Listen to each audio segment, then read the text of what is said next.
The Conservative Political Action Conference concluded today in Washington with a straw poll of likely Republican presidential candidates. Texas Congressman Ron Paul finished first with 30%, followed by former Massachusetts Governor Mitt Romney with 23%. The other candidates, including Newt Gingrich and Sarah Palin, trailed far behind. And for more on that poll and the state of the Republican Party in general, we are joined in Washington by our political analyst, John Dickerson. John, good evening. Good evening, Russ. It is very early in the game, so does this poll really mean anything at all?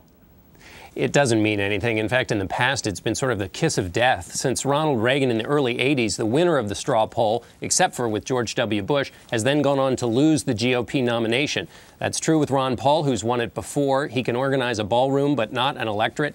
And Mitt Romney, who came in second, has won it several times. That didn't help him either. If a dark horse had come and done well, that might have helped with fundraising. He could have generated some buzz, but that didn't happen. The GOP field is as it was before the straw poll, confused with no real clear frontrunner.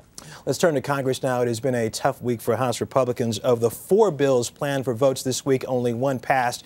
You also had a Republican congressman resign in a scandal. As Republicans gear up for this budget battle with the president, do all these problems this week lead to trouble down the road?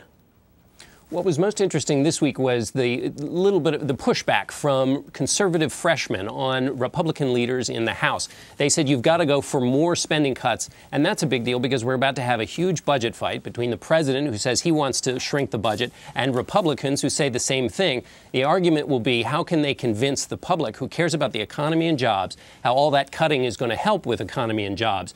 A deal is going to have to be made between Republicans and the president, and if that deal is made, those Republican freshmen, are they going to be the ones watching their Republican leaders and saying, don't cut an easy deal or we'll bolt? John Dickerson in Washington. Thanks a lot.